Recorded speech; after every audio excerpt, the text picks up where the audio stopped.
Rodney, good afternoon, sir. How are you? I'm doing great. Drew, how are you?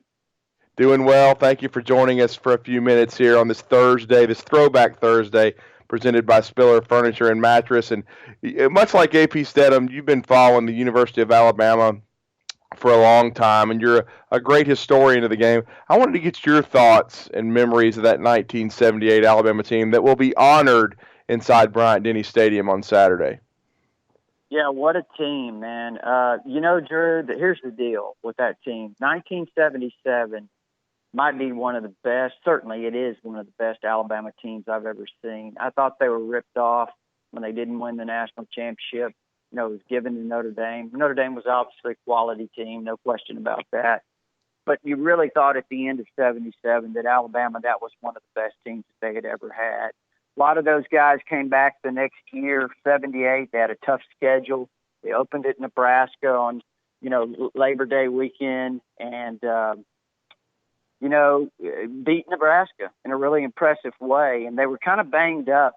I remember them being banged up. And, just a few weeks later, they had to play USC in Birmingham, and Charles White ran for 199 yards. A couple of weeks later, they had to go play the Rose Bowl champion from the year before up in Seattle, Washington. You traveled 3,000 miles to play a game up there. Barely hung on to win that one, 20-17.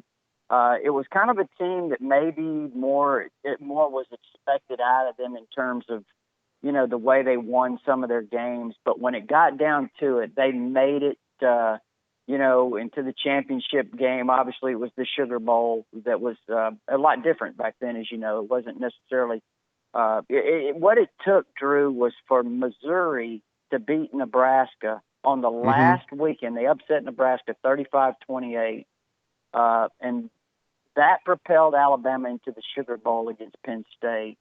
Otherwise, Penn State would have played Nebraska for the national championship. And then everything from there. I mean, in the Sugar Bowl game, obviously it was Alabama was up 14-7. You know the story, the goal line stand.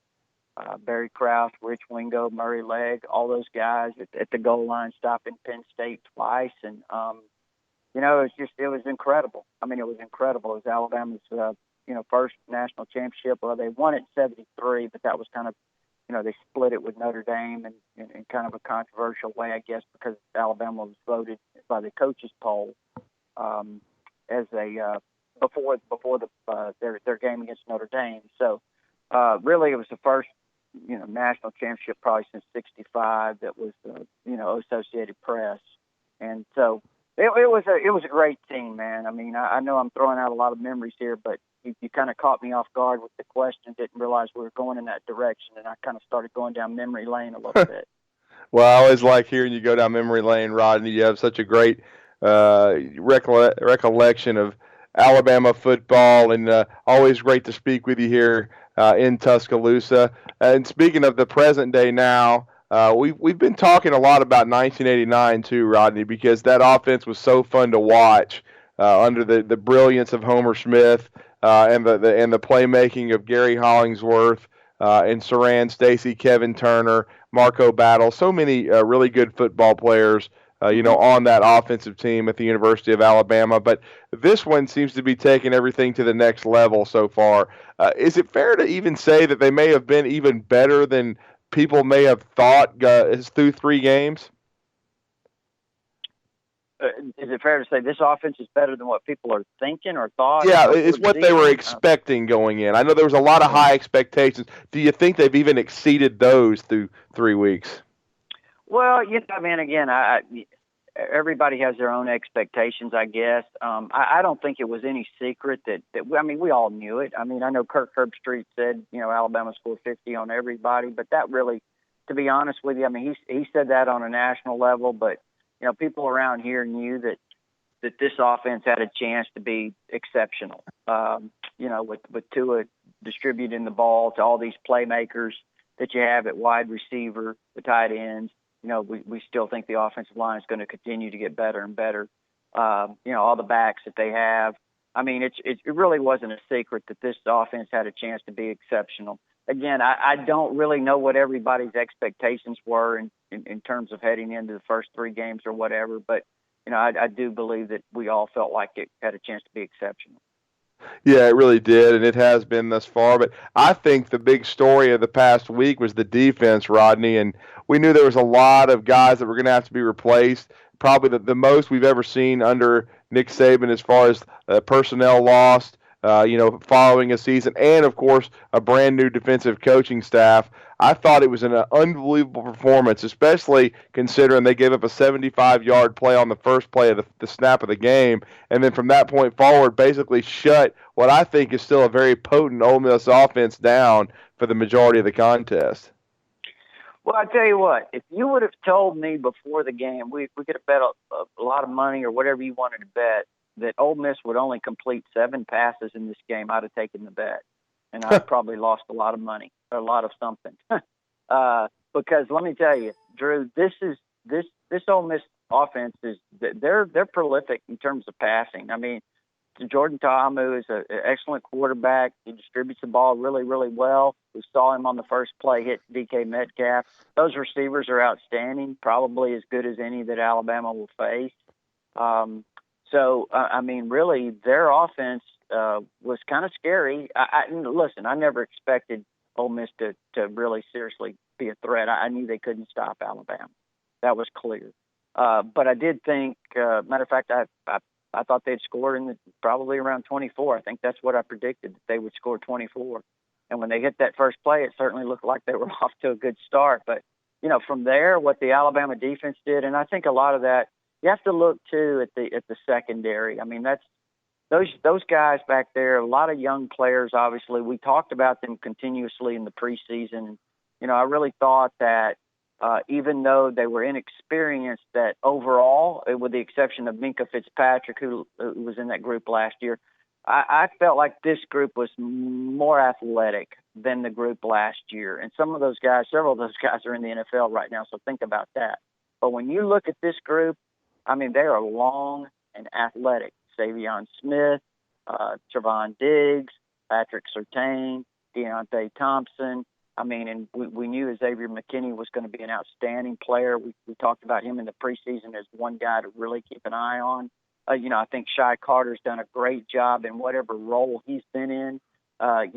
He's played star, he's played safety, he had a pick 6 against Louisville. So I thought the coverage against Ole Miss was just fantastic. Because really, if you look at it, Alabama did get some pressure on Ta'amu. But I think some of that too, Drew, was you could call them coverage sacks. I mean, because he couldn't find anybody open, and so that was really key. I thought Christian Miller on the pass rush with 2.5 sacks. Hopefully, he can continue to produce, because it looks like Anthony Jennings is getting better and better. And if those two guys can continue to apply some pressure from the outside, this Alabama defense will continue to get better and better. And speaking of Anthony Jennings, Rodney, there's been some reports he looked limited in practice this week. I took that maybe as them kind of lightening his workload because of the severity of the injury that he continues to recover from. What's your thoughts? Well, all you can really go by is what Nick Saban said on Monday, and he said there would be a couple that would be limited in practice, but they were fine. And they were. And yesterday, Anthony Jennings was participating in position drills during the media viewing period. So I really don't think it's anything out of the ordinary. I think he's fine. He was just limited for whatever reasons this week. Yeah, so he should be fine, no doubt about it. In Alabama, that's the biggest thing, came out healthy against Ole Miss. What are your thoughts on this matchup with Texas A&M? Certainly, Jimbo Fisher knows Nick Saban well. He didn't come out on the good end to get with Florida State last year, trying to change the culture of this A&M team, which really under Kevin Sumlin was more about style than substance. I think he's Jimbo Fisher. He's going. You can already see it in the Clemson game. Although I'll say this, I don't think Clemson's as good as people have them right now. I think they can be. I don't think they're anywhere near that right now. But I still, and Texas A&M's different at home too. I mean, when that crowd gets in a frenzy there, we saw what happened in the second half of the Alabama game last year. They got some momentum. Mon started hitting throws, et cetera. It kind of looked very reminiscent to what we saw against Clemson, earlier this year. But yeah, I think what Jimbo Fisher's doing is they're much more physical now. I think they're going to be more physical on defense. Mike Elko, their defensive coordinator, formerly at Notre Dame, I think also they're going to be more physical on the offensive side. They're going to run the ball with more physicality,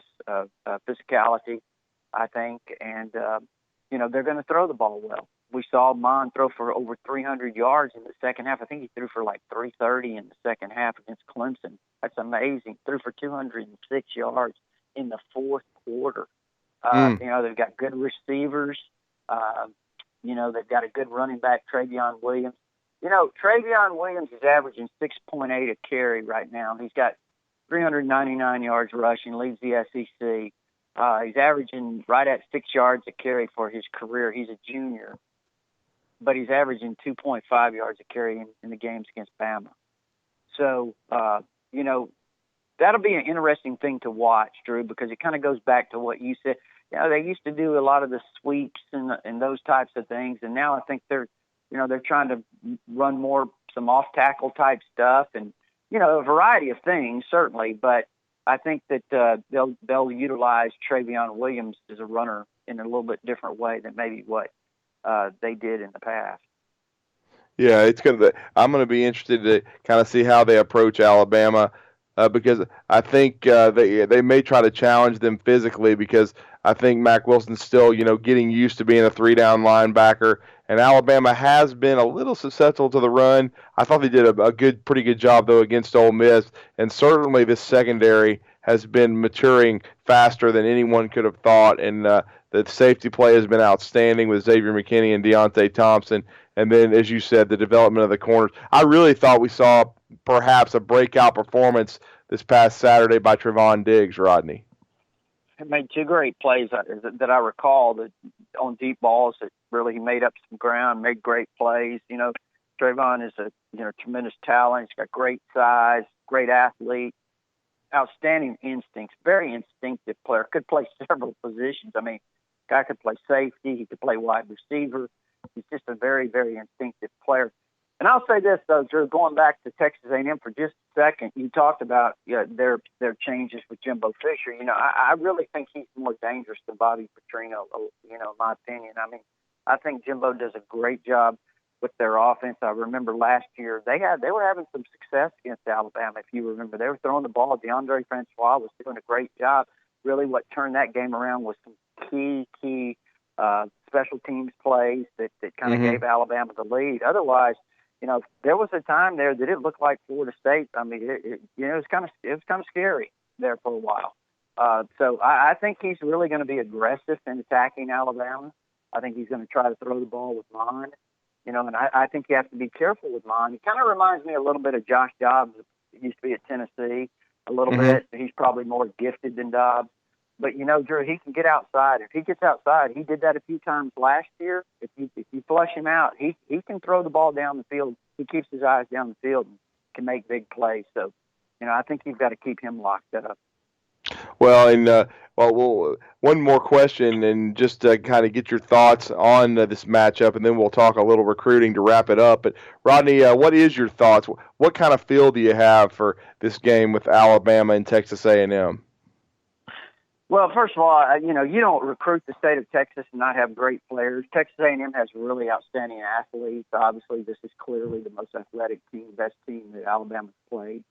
Jimbo Fisher, like I said, he's kind of changing the mindset. They're going to be more physical.